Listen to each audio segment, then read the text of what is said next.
Hello friends, मैं Rajinder Kumar gateway to English channel ਤੇ ਤੁਹਾਡਾ ਸਾਰਿਆਂ ਦਾ ਹਾਰਦਿਕ ਸਵਾਗਤ ਕਰਦਾ ਹਾਂ। ਉਮੀਦ ਕਰਦਾ ਹਾਂ ਕਿ ਤੁਸੀਂ ਬਿਲਕੁਲ ਠੀਕ ਠਾਕ ਹੋਵੋਗੇ ਤੇ ਆਪਾਂ ਟ੍ਰਾਂਸਲੇਸ਼ਨ ਦੀ ਸੀਰੀਜ਼ ਨੂੰ ਅੱਗੇ ਤੋਰਦੇ ਹੋਏ ਅੱਜ ਫਿਊਚਰ ਪਰਫੈਕਟ ਟੈਂਸ ਦੇ ਸੈਂਟੈਂਸਸ ਬਾਰੇ ਡਿਸਕਸ ਕਰਾਂਗੇ ਕਿ ਕਿਸ ਤਰ੍ਹਾਂ ਫਿਊਚਰ ਪਰਫੈਕਟ ਟੈਂਸ ਦੇ ਵਾਕਾਂ ਨੂੰ ਆਪਾਂ ਇੰਗਲਿਸ਼ ਦੇ ਵਿੱਚ ਟ੍ਰਾਂਸਲੇਟ ਕਰ ਸਕਦੇ ਹਾਂ। सो वीडियो को लाइक करना, शेयर करना, तो जो साथी नवे आए ने प्लीज़ चैनल को सबसक्राइब जरूर करना। आओ बिना टाइम वेस्ट किए आप वीडियो शुरू करते हाँ।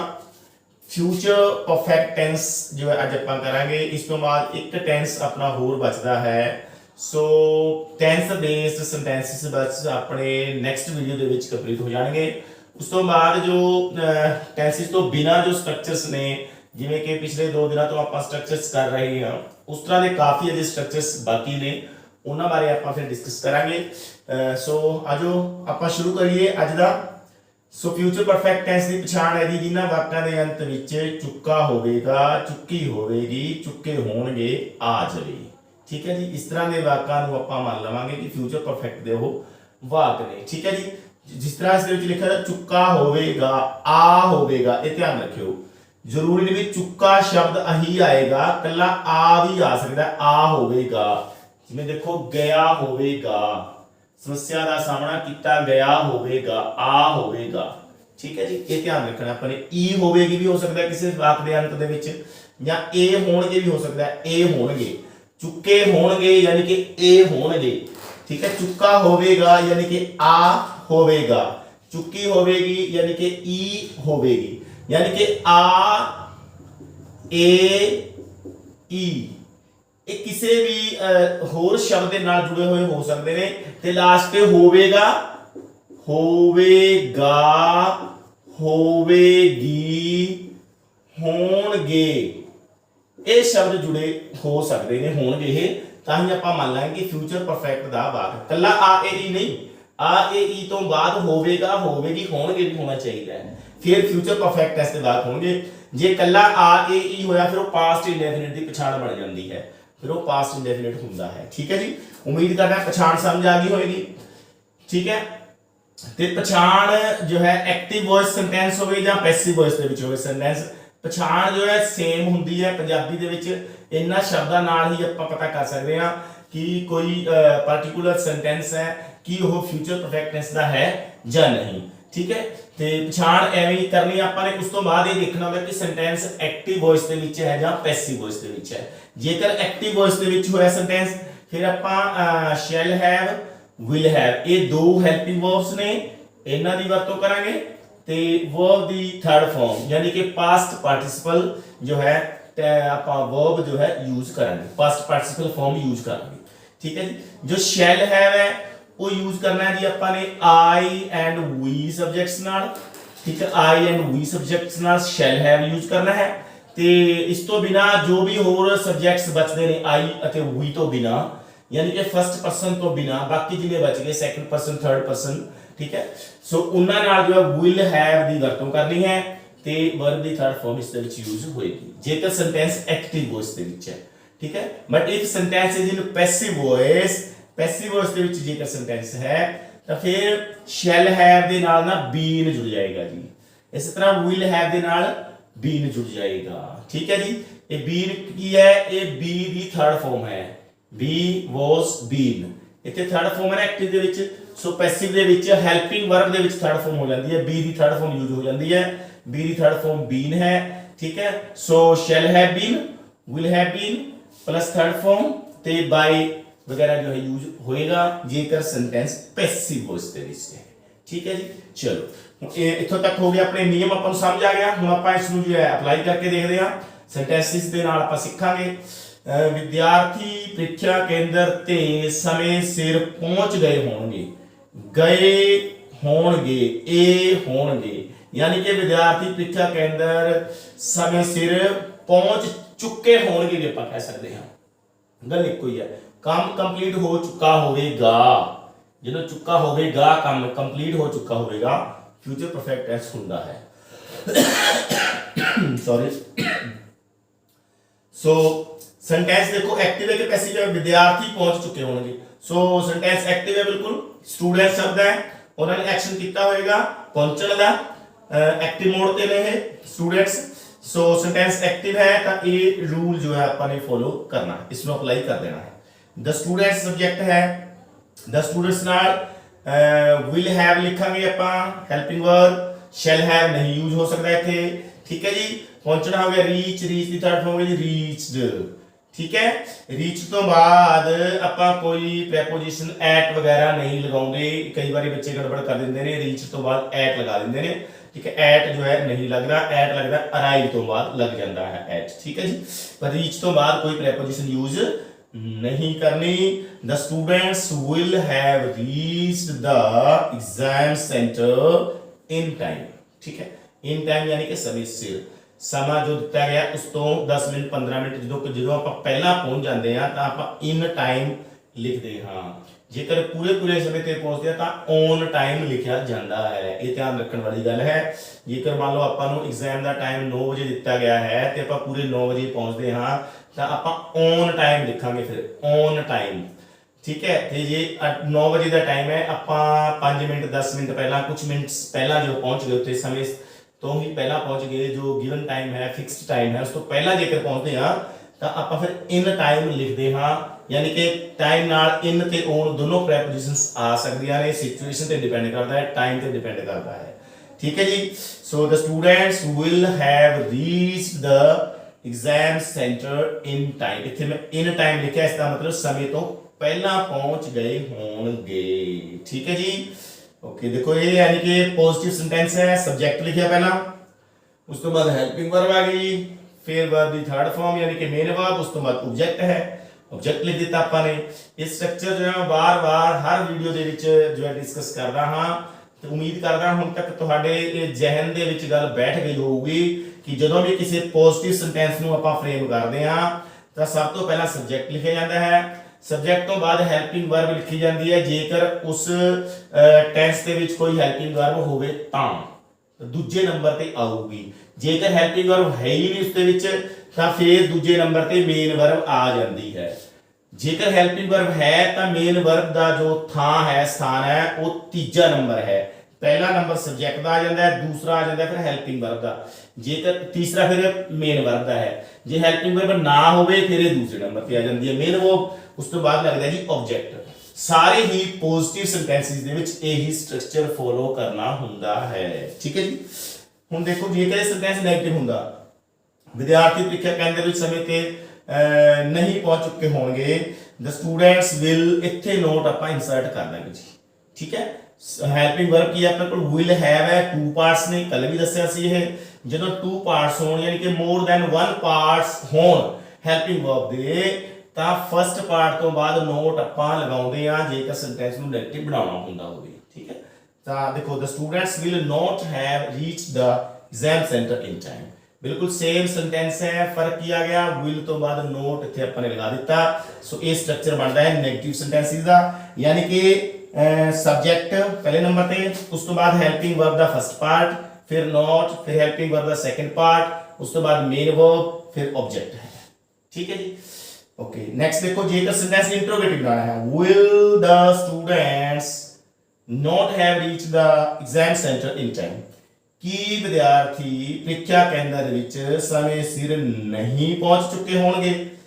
ਨੈਗੇਟਿਵ ਵੀ ਹੈ ਇੰਟਰੋਗੇਟਿਵ ਵੀ ਹੈ, ਜੇ ਇਕੱਲਾ ਇੰਟਰੋਗੇਟਿਵ ਹੁੰਦਾ ਤਾਂ ਇੱਥੇ ਨੋਟ ਆਪਾਂ ਨਾ ਲਗਾਉਂਦੇ, ਨੋਟ ਨੂੰ ਆਪਾਂ ਡ੍ਰੌਪ ਕਰ ਦਿੰਦੇ। ਫਿਰ ਹੁਣ ਇਹ ਸੈਂਟੈਂਸ ਜੋ ਆਪਾਂ ਨੇ ਨੈਗੇਟਿਵ ਵੀ ਹੈ ਤੇ ਇੰਟਰੋਗੇਟਿਵ ਵੀ ਦੋਨੋਂ ਤਰ੍ਹਾਂ ਮਿਕਸ ਸੈਂਟੈਂਸ ਜੋ ਬਣਾ ਦਿੱਤਾ है। इसका स्ट्रक्चर की बनेगा, हेल्पिंग वर्ब का पहला पार्ट आ गया जी, उस तो बाद सब्जेक्ट लिखना है, फिर जेकर सेंटेंस नेगेटिव भी है तो नोट लिख दो, जेकर सिर्फ प्रश्नवाचक है ओनली इंट्रोगेटिव है फिर ਆਪਾਂ नोट ਇੱਥੇ नहीं लिखांगे, ठीक है जी। ਤੇ ਉਸ ਤੋਂ ਬਾਅਦ हेल्पिंग वर्ब का सेकंड पार्ट लिखना है, फिर मेन वर्ब लिखनी है, ऑब्जेक्ट लिखना है, लास्ट ਤੇ क्वेश्चन मार्क ਆਪਾਂ ਨੇ लगा देना, ठीक है जी। ਇਹ स्ट्रक्चर ਹੁੰਦਾ है कोई भी किसी भी टेंस का जदों नैगेटिव प्लस इंट्रोगेटिव सेंटेंस बनाना होवे तो आपां की करदे हां, सब तो पहले नंबर ते हेल्पिंग वर्ब आउंदी है। जेकर हेल्पिंग वर्ब एक तो ज़्यादा पार्ट्स वाली है तो हेल्पिंग वर्ब का पहला पार्ट सिर्फ इत्थे लिखना है, फिर सब्जेक्ट लिखना है, उस तो बाद जेकर नेगेटिव भी है तो नोट लिख दो, नेगेटिव नहीं है तो नोट को ड्रॉप कर दो। उस तो बाद जेकर हेल्पिंग वर्ब का दूजा पार्ट है तो लिखांगे, तीजा है तो तीजा इत्थे लिख देंगे। उस तो बाद फिर मेन वर्ब लिखनी है ਤੇ ਉਸ ਤੋਂ ਬਾਅਦ ਆਬਜੈਕਟ ਲਿਖਣਾ ਹੈ ਤੇ ਲਾਸਟ ਤੇ ਲਗਾਣਾ ਹੈ ਜੀ ਆਪਾਂ ਨੇ ਕੁਐਸਚਨ ਮਾਰਕ। ਉਮੀਦ ਕਰਦਾ ਹਾਂ ਗੱਲ ਸਮਝ ਆ ਗਈ ਹੋਊਗੀ, ਠੀਕ ਹੈ ਜੀ। ਤੇ ਇਸ ਤੋਂ ਬਾਅਦ ਦੇਖੋ WH ਫੈਮਿਲੀ ਦਾ ਜੇਕਰ ਹੈ ਕੋਈ ਵਰਡ ਤਾਂ ਉਸ ਨੂੰ ਆਪਾਂ ਸਬਜੈਕਟ ਤੋਂ ਵੀ ਪਹਿਲਾਂ ਹੈਲਪਿੰਗ ਵਰਬ ਤੋਂ ਵੀ ਪਹਿਲਾਂ ਲਗਾਵਾਂਗੇ, ਜਿਵੇਂ ਇਸ ਦੇ ਵਿੱਚ ਲੱਗਿਆ ਦੇਖੋ why will the students not have reached the exam center in time। ਵਿਦਿਆਰਥੀ ਪ੍ਰੀਖਿਆ ਕੇਂਦਰ ਵਿੱਚ ਜਾਂ ਪ੍ਰੀਖਿਆ ਕੇਂਦਰ ਤੇ ਸਮੇਂ ਸਿਰ ਕਿਉਂ ਨਹੀਂ ਪਹੁੰਚੇ ਹੋਣਗੇ, ਕਿਉਂ ਨਹੀਂ ਪਹੁੰਚੇ ਹੋਣਗੇ, ਕਿਉਂ ਨਹੀਂ ਪਹੁੰਚ ਚੁੱਕੇ ਹੋਣਗੇ, ਇੱਕੋ ਹੀ ਗੱਲ ਹੈ ਇਹ, ਠੀਕ ਹੈ। ਸੋ ਵਿਲ ਤੋਂ ਪਹਿਲਾਂ ਆਪਾਂ ਵਾਈ ਲਿਖਾਂਗੇ, ਫਿਰ ਹੈਲਪਿੰਗ ਵਰਬ ਦਾ ਪਹਿਲਾ ਪਾਰਟ, ਫਿਰ ਸਬਜੈਕਟ, ਫਿਰ ਨੋਟ, ਕਿਉਂਕਿ ਨੋਟ ਹੈ ਇਸ ਦੇ ਵਿੱਚ ਇਸ ਕਰਕੇ ਨੋਟ ਲਗਾ ਦਿੱਤਾ। ਨੈਗੇਟਿਵ ਸਟੈਂਸ ਸੀ, ਨੈਗੇਟਿਵ ਸੀ ਇਸ ਕਰਕੇ ਨੋਟ ਲਗਾਇਆ। ਜੇ ਨੈਗੇਟਿਵ ਨਾ ਹੁੰਦਾ ਸਿਰਫ ਇੰਟਰੋਗੇਟਿਵ ਹੁੰਦਾ ਫਿਰ ਇੱਥੇ ਨੋਟ ਆਪਾਂ ਡ੍ਰੌਪ ਕਰ ਦਿੰਦੇ, ਠੀਕ ਹੈ। ਉਸ ਤੋਂ ਬਾਅਦ ਹੈਲਪਿੰਗ ਵਰਬ ਦਾ ਸੈਕੰਡ ਪਾਰਟ, ਇਹ ਕਿਉਂਕਿ ਇਸ ਦੇ ਵਿੱਚ ਪਾਰਟ ਸੀ ਦੋ ਨੇ, ਖਤਮ ਹੋ ਗਏ ਹੈਲਪਿੰਗ ਵਰਬ ਇੱਥੇ। ਜੇਕਰ 3 ਪਾਰਟਸ ਵੀ ਹੁੰਦੇ ਤਾਂ ਇੱਥੇ ਆਪਾਂ ਜੋ ਹੈ ਤੀਜਾ ਪਾਰਟ ਵੀ ਲਗਾਉਂਦੇ, ਅਗਲੇ ਵਾਕਾਂ ਦੇ ਵਿੱਚ ਤੀਜਾ ਪਾਰਟ ਵੀ ਆਏਗਾ, ਠੀਕ ਹੈ। ਸੋ ਉਹ ਹੈ ਤੋਂ ਬਾਅਦ ਇੱਥੇ ਹੀ ਰਹੇਗਾ। ਫਿਰ ਉਸ ਤੋਂ ਬਾਅਦ ਮੇਨ ਵਰਬ ਲਗਾ ਲੈਣੀ ਹੈ ਜੀ। ਮੇਨ ਵਰਬ ਇੱਥੇ ਆਪਾਂ ਥਰਡ ਫਾਰਮ ਯੂਜ਼ ਕਰਨੀ ਹੈ, ਰੀਚ ਥਰਡ ਫਾਰਮ ਲਗਾ ਦਿੱਤੀ। ਤੇ ਉਸ ਤੋਂ ਬਾਅਦ ਆਪਣੇ ਕੋਲ ਆਬਜੈਕਟ ਹੈ ਜੀ, ਆਬਜੈਕਟ ਤੋਂ ਬਾਅਦ ਕੁਐਸਚਨ ਮਾਰਕ ਲਾਸਟ ਤੇ ਲਗਾ ਦੇਣਾ ਹੈ। ਉਮੀਦ ਕਰਦਾ ਹਾਂ ਜੋ ਐਕਟਿਵ ਵੌਇਸ ਵਾਲੇ ਜੋ ਹੈ ਸੈਂਟੈਂਸਿਸ ਤੇ ਇਹਨਾਂ ਦੇ ਸਟਰਕਚਰਸ ਜੋ ਹੈ ਸਮਝ ਦੇ ਵਿੱਚ ਆ ਗਏ ਹੋਣਗੇ। ਸਟਰਕਚਰਸ ਨੂੰ ਦਿਮਾਗ ਵਿੱਚ ਰੱਖਣਾ। ਸਟਰਕਚਰ ਜੋ ਹੈ ਪੈਸਿਵ ਦੇ ਵਿੱਚ ਵੀ ਤਕਰੀਬਨ ਉਹੀ ਰਹਿਣਗੇ, ਕੋਈ ਜ਼ਿਆਦਾ ਫਰਕ ਨਹੀਂ ਪੈਂਦਾ, ਠੀਕ ਹੈ। ਸਬਜੈਕਟ ਉੱਥੇ ਹੀ ਆਏਗਾ, ਨੋਟ ਉੱਥੇ ਹੀ ਲਗਾਣਾ ਹੈ, ਹੈਲਪਿੰਗ ਵਰਬ ਦੀ ਪਲੇਸਿੰਗ ਉਹੀ ਹੈ, ਠੀਕ ਹੈ। ਸਿਰਫ ਹੈਲਪਿੰਗ ਵਰਬ ਵੱਡੀ ਹੋ ਜਾਏਗੀ, ਠੀਕ ਹੈ, ਇੱਕ ਪਾਰਟ ਜੋ ਹੈ ਵੱਧ ਹੋ ਜਾਏਗਾ ਹੈਲਪਿੰਗ ਵਰਬ ਦਾ। ਆਓ ਚਲੋ ਆਪਾਂ ਦੇਖਦੇ ਹਾਂ ਪੈਸਿਵ ਜਾਂ ਮਿਕਸ ਸੈਂਟੈਂਸਿਸ ਦੇ ਵਿੱਚ ਐਕਟਿਵ ਵੀ ਹੋਣਗੇ, ਕੁਝ ਪੈਸਿਵ ਹੋਣਗੇ। ਇਹਨਾਂ ਨੂੰ ਕਰਨ ਤੋਂ ਪਹਿਲਾਂ ਇੱਕ ਕੱਲ ਵਾਲੀ ਵੀਡੀਓ ਦੇ ਵਿੱਚ ਮੈਂ ਸੈਂਟੈਂਸ ਤੁਹਾਡੇ ਲਈ ਦਿੱਤਾ ਸੀਗਾ, ਉਸ ਦੀ ਕਿਸੇ ਨਾਲ ਨਹੀਂ ਬਣਦੀ ਹੈ। ਇਹ ਸੈਂਟੈਂਸ ਆਪ ਜੀ ਲਈ ਸੀਗਾ। ਜੋ ਇਸ ਦੀ ਜੋ ਇੰਗਲਿਸ਼ ਕੀ ਬਣਨੀ ਹੈ ਜੀ, he does not get on with anybody। get on with somebody ਇਹ ਇੱਕ ਫਰੇਜ਼ ਹੈ, get on with somebody, ਠੀਕ ਹੈ। ਇਸ ਦਾ ਮਤਲਬ ਹੈ ਕਿਸੇ ਨਾਲ ਬਣਨਾ, ਤੇ ਨਹੀਂ ਬਣਦੀ ਇਸ ਕਰਕੇ does not ਲਗਾ ਦਿੱਤਾ। ਬਣਦੀ ਹੈ, ਦੀ ਹੈ ਆਂਦਾ ਨਾ, ਆ ਗਿਆ ਨਾ ਲਾਸਟ ਤੇ। ਸੋ ਦਾ ਹੈ, ਦੀ ਹੈ, ਦੇ ਹਨ, ਪ੍ਰੈਜ਼ੈਂਟ ਇੰਡੈਫਿਨਿਟ ਦੀ ਪਛਾਣ ਹੈ, ਇਸ ਕਰਕੇ ਸੈਂਟੈਂਸ ਦਾ ਪ੍ਰੈਜ਼ੈਂਟ ਇੰਡੈਫਿਨਿਟ ਦਾ ਹੈ। ਤੇ ਨੈਗੇਟਿਵ ਸੈਂਟੈਂਸ ਹੈ, ਨੋਟ ਲੱਗਿਆ ਹੋਇਆ ਨਹੀਂ ਆਇਆ ਹੋਇਆ ਦੇਖੋ, ठीक है। नेगेटिव सेंटेंस है, इस करके जो है इस दे विच डज नॉट या डू नॉट लगाना जो है बनता सी। ते उस दी यानी कि ही है, शी भी हो सकता है, इत्थे शी लिख सकते सी आपां। ए ही या she third person singular subjects हो गए। जदों थर्ड पर्सन सिंगुलर सब्जेक्ट होवे उस नाल आपां जो है डज हेल्पिंग वर्ब यूज करते हैं, डू हेल्पिंग वर्ब यूज नहीं करते, ठीक है जी। So he does not get on with anybody, उसदी किसी नाल नहीं बनती है, ठीक है जी। सो इस एक टिपिकल सेंटेंस ਸੀ, ਇਸ ਨੂੰ ਯਾਦ ਰੱਖਣਾ। ਸੋ ਅੱਗੇ ਹੁਣ ਅੱਜ ਦਾ ਦੇਖ ਰਹੇ ਆਪਾਂ ਫਿਊਚਰ ਪਰਫੈਕਟ ਟੈਂਸ। ਪ੍ਰੀਖਿਆ ਲਈ ਜਾ ਚੁੱਕੀ ਹੋਵੇਗੀ, ਚੁੱਕੀ ਹੋਵੇਗੀ, ਇੱਥੋਂ ਪਤਾ ਲੱਗਦਾ ਆਪਾਂ ਨੂੰ ਕਿ ਇਹ ਵਾਕ ਫਿਊਚਰ ਪਰਫੈਕਟ ਟੈਂਸ ਦਾ ਹੈ ਜੀ, ਠੀਕ ਹੈ। ਹੁਣ ਇਹ ਦੇਖੋ ਕਿ ਇਹ ਸੈਂਟੈਂਸ ਐਕਟਿਵ ਹੈ ਜਾਂ ਪੈਸਿਵ ਵੌਇਸ ਦੇ ਵਿੱਚ ਹੈ। ਪ੍ਰੀਖਿਆ ਲਈ ਜਾ ਚੁੱਕੀ ਹੋਵੇਗੀ, ਸਬਜੈਕਟ ਕੀ ਹੈ, ਪ੍ਰੀਖਿਆ, ਐਗਜ਼ਾਮ, ਠੀਕ ਹੈ। ਐਗਜ਼ਾਮ ਨੂੰ ਲਿਆ ਗਿਆ ਹੋਵੇਗਾ, ठीक है, किसे द्वारा।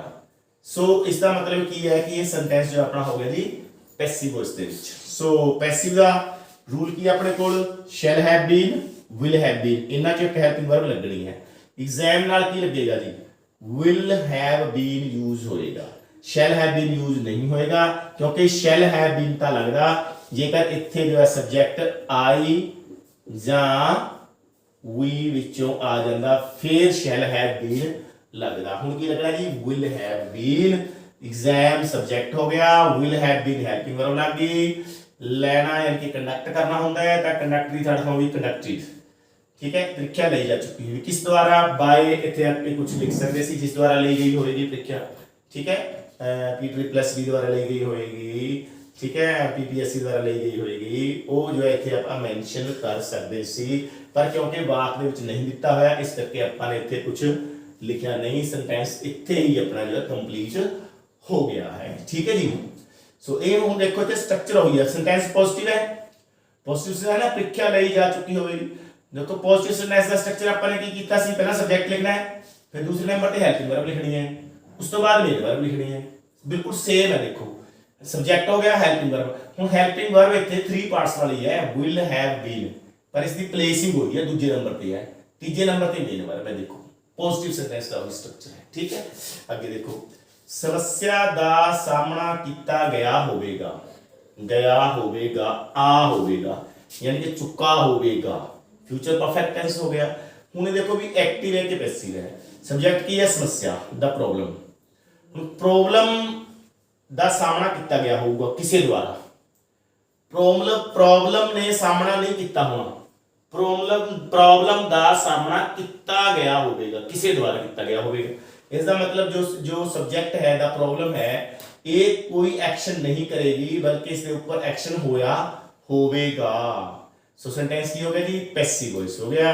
द प्रॉब्लम ਦੇ ਨਾਲ ਹੈਲਪਿੰਗ ਵਰਬ ਲੱਗ ਜਾਏਗੀ will have been, shall have been ਨਹੀਂ ਲੱਗ ਸਕਦਾ ਕਿਉਂਕਿ shall have been ਤਾਂ ਲੱਗਦਾ ਜੇਕਰ ਇੱਥੇ I ਜਾਂ we ਹੁੰਦਾ ਸਬਜੈਕਟ, ਠੀਕ ਹੈ। ਹੁਣ ਨਾ I ਹੈ ਨਾ we ਹੈ, ਠੀਕ ਹੈ। द प्रॉब्लम सब्जेक्ट है, इस करके will have been सामना करना फेस, फेस की थर्ड फॉर्म होगी जी faced। The problem will have been faced, समस्या ਦਾ ਸਾਹਮਣਾ ਕੀਤਾ ਗਿਆ ਹੋਵੇਗਾ by the students, ਜਾਂ ਜਿਸ ਵੀ ਦੁਆਰਾ ਸਾਹਮਣਾ ਕੀਤਾ ਗਿਆ ਹੋਵੇਗਾ ਉਹ ਆਪਾਂ ਇੱਥੇ ਲਿਖ ਸਕਦੇ ਸੀ, ਬਸ਼ਰਤੇ ਕਿ ਉਹ ਵਾਕ ਦੇ ਵਿੱਚ ਹੁੰਦਾ। ਪਰ ਹੁਣ ਵਾਕ ਦੇ ਵਿੱਚ ਤੇ ਹੈ ਨਹੀਂ, ਜੇ ਤਾਂ ਲਿਖਿਆ ਹੁੰਦਾ ਵੀ ਸਮੱਸਿਆ ਦਾ ਸਾਹਮਣਾ ਵਿਦਿਆਰਥੀਆਂ ਦੁਆਰਾ ਕੀਤਾ ਗਿਆ ਹੋਵੇਗਾ, ਫਿਰ ਆਪਾਂ ਇੱਥੇ ਬਾਈ ਦ ਸਟੂਡੈਂਟਸ ਲਿਖ ਸਕਦੇ ਸੀ, ਫਿਰ ਸੈਂਟੈਂਸ ਆਪਣਾ ਕੰਪਲੀਟ ਹੋ ਜਾਂਦਾ। ਹਾਲਾਂਕਿ ਇਹਨਾਂ ਸੈਂਟੈਂਸ ਇਹ ਕੰਪਲੀਟ ਹੈ ਅਨਡਾਊਟਡਲੀ, ਇਸ ਦੇ ਵਿੱਚ ਕੋਈ ਗਲਤੀ ਨਹੀਂ ਹੈ, ग्रामेटिकली सेंटेंस बिल्कुल ठीक है, क्योंकि पर इत्थे बाई प्लस एजेंट दिता नहीं गया है, डूअर दिता नहीं गया इस दे विच, ठीक है। डूअर मेंशन नहीं किया गया, जेकर मेंशन हुंदा तां आपां बाय तो बाद इत्थे उस डूअर नूं लिख दे, काम करने वाले नूं लिख दे किने कीता काम ये, ठीक है जी। अगला सेंटेंस देखो, कि प्रिंसीपल ने बैठक रद्द कर दी होगी, ठीक है, दिती होगी, ई होगी, इत्थों पता लगता है कि फ्यूचर परफेक्ट है, ठीक है। बैठक किसने रद्द कर दी होगी, प्रिंसीपल ने, प्रिंसिपल ने एक्शन लेना लिया होगा, इट मीन जो प्रिंसिपल है किया हो सब्जेक्ट है, डूअर है ते एक्टिव है, ठीक है। सेंटेंस एक्टिव है, सो एक्टिव यानी कि शैल हैव ते will have and third form of verb use करनी है। सेंटेंस इंट्रोगेटिव है, सो इस करके इंट्रोगेटिव है तो हेल्पिंग वर्ब दा फर्स्ट पार्ट पहले नंबर पे आ गया विल, फिर सब्जेक्ट आ गया जी, सब्जेक्ट तो पहला एक पार्ट, फिर सब्जेक्ट तो बाद हेल्पिंग वर्ब दा दूसरा पार्ट, उस तो बाद मेन वर्ब है, रद्द करना कैंसल, कैंसल दी थर्ड फॉर्म कैंसल्ड, ठीक है। की रद्द की meeting, the meeting, question mark लग गया जी। Will the principal have cancelled the meeting, कि प्रिंसिपल साहब ने बैठक रद्द कर दी होगी, ठीक है। सो स्ट्रक्चर वही है बिल्कुल, देखो इंट्रोगेटिव सेंटेंस है, नेगेटिव नहीं है, ओनली इंट्रोगेटिव है। सो हेल्पिंग वर्ब दा पहला पार्ट, उसके बाद सब्जेक्ट, हेल्पिंग वर्ब दा दूसरा पार्ट, फिर main verb, object, question mark, okay. देखो अगला, खबर छापी जा चुकी होगी, खबर छापी जा चुकी होगी, खबर ये ध्यान रखना, कक्के पैर बिंदी है, खबर, खबर नहीं, जेकर आप खबर बोल रहे हैं तो शब्द का उच्चारण शुद्ध नहीं है, खबर, खबर छापी जा चुकी होगी, ठीक है। चुकी होगी फ्यूचर परफेक्ट है, छापया की है खबर, खबर नूं छापया गया होगा किसे द्वारा, सो जो सब्जेक्ट है खबर द न्यूज, ठीक है, इस नूं किसी ने छापया है, ठीक है। सो मतलब सेंटेंस हो गया जी पैसिव, पैसिव वॉइस हो गया, ठीक है। द न्यूज नाल हेल्पिंग वर्ब की लगनी है जी, विल हैव बीन यूज करांगे, शैल हैव बीन नहीं लिख सकते क्योंकि इत्थे आई जां वी सब्जेक्ट विचों एक भी नहीं है, सो कोई होर सब्जेक्ट है, द न्यूज है, इस करके will have been helping verb होगी, उस तो बाद जो है वर्ब की थर्ड फॉर्म लगी जी। सेंटेंस देखो ये पॉजिटिव सेंटेंस है, पॉजिटिव का स्ट्रक्चर वही है बिल्कुल, सब्जेक्ट लिखा पहला, उस तो बाद हेल्पिंग वर्ब आएगी, उस तो बाद मेन वर्ब है, उस तो बाद ऑब्जेक्ट आना सी जो कि इस विच है ही नहीं, ठीक है। बाय प्लस एजेंट आ सकता सी जेकर हुंदा दिता है नहीं तो आपने कुछ नहीं लिखा, इत्थे सेंटेंस कंप्लीट हो गया है, ठीक है जी। सो जेकर हुण तक वीडियो नूं लाइक नहीं किया प्लीज वीडियो नूं लाइक जरूर कर दो, ਤੇ ਬਾਕੀ ਹੋਰ ਸਾਥੀਆਂ ਨਾਲ ਵੀ ਜੋ ਸ਼ੇਅਰ ਕਰੋ ਤਾਂ ਕਿ ਉਹਨਾਂ ਨੂੰ ਵੀ ਇਸ ਵੀਡੀਓ ਦਾ ਜੋ ਹੈ ਲਾਭ ਮਿਲ ਸਕੇ। ਸੋ ਦੋ ਸੈਂਟੈਂਸ ਹੋਰ ਨੇ ਆਪਣੇ ਕੋਲ, ਆਓ ਆਪਾਂ ਡਿਸਕਸ ਕਰਦੇ ਹਾਂ। ਕਿ ਉਸਨੇ ਧਿਆਨ ਨਹੀਂ ਦਿੱਤਾ ਹੋਵੇਗਾ, ਦਿੱਤਾ ਹੋਵੇਗਾ, ਠੀਕ ਹੈ, ਉਸਨੇ, ਠੀਕ ਹੈ। ਸੈਂਟੈਂਸ ਕੀ ਹੈ ਜੀ, ਐਕਟਿਵ ਦੇ ਵਿੱਚ ਹੈ, ਠੀਕ ਹੈ। Will he have not paid attention। ठीक है जी, he सब्जेक्ट है, उसने ध्यान नहीं दिता होगा, he एक्टिव दे विच है, इसने काम ध्यान देने का काम नहीं किया। ठीक है, सो he सब्जेक्ट है, he तो पहला हेल्पिंग वर्ब का पहला पार्ट, he तो बाद हेल्पिंग वर्ब का दूसरा पार्ट जो आपने लिख दिता, क्योंकि सेंटेंस नेगेटिव भी सी कि उसने ध्यान नहीं दिता होगा, विल ही। सो ये जो नोट है इत्थे नहीं लगना चाहिए सी, ये नोट लगना चाहिए सी जी इत्थे, क्योंकि जो सेंटेंस नेगेटिव प्लस इंट्रोगेटिव होवे तां आपां सब्जेक्ट तो बाद नोट लिखते हाँ, ना कि हेल्पिंग वर्ब तो बाद। ठीक है, सब्जेक्ट पहला पार्ट इत्थे आ गया, सब्जेक्ट आ गया, उस तो बाद नोट इत्थे लगना सी, उस तो बाद हेल्पिंग वर्ब का दूसरा पार्ट आएगा, तो जो तीसरा पार्ट भी है तो वो इस तो बाद इत्थे आएगा। बट नोट जो है सब्जेक्ट तो तुरंत बाद, जस्ट आफ्टर सब्जेक्ट नोट आएगा जी। ठीक है, इत्थे आना सीगा, will he not have paid attention. ठीक है, ध्यान देना, पे अटेंशन हुंदा है इत्थे, ये भी ध्यान देने वाली गल है कि इत्थे गिव नहीं लिखना आपने, गिव अटेंशन नहीं होगा, पे अटेंशन होता है, ध्यान देना। ठीक है, सो पे की थर्ड फॉर्म की है जी पेड, सो इस करके पेड अटेंशन अपन ने लिखा। सब्जेक्ट हेल्पिंग वर्ब का पहला पार्ट, सब्जेक्ट देन नॉट, फिर हेल्पिंग वर्ब का दूसरा पार्ट, फिर मेन वर्ब आ गई थर्ड फॉर्म, उस तो बाद ऑब्जेक्ट है ते क्वेश्चन मार्क है। ठीक है जी, मी रुक चुका होवेगा, मी रुक चुका होवेगा, चुका होवेगा।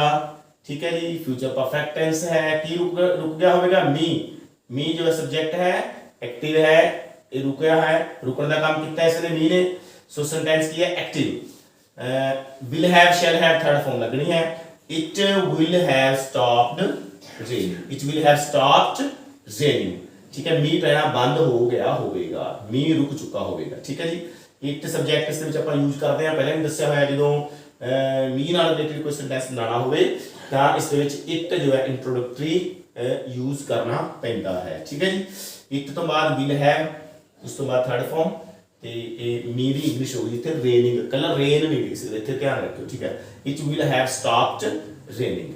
लास्ट सेंटेंस है जी इस वीडियो दा अपने कोल, ओ अफगानिस्तान छड़ चुके होणगे, ओ अफगानिस्तान छड़ चुके होणगे, चुके होणगे तो पता लग गया जी फ्यूचर परफेक्ट है, ओ छड़ चुके होणगे, ओ यानी कि एक्टिव है।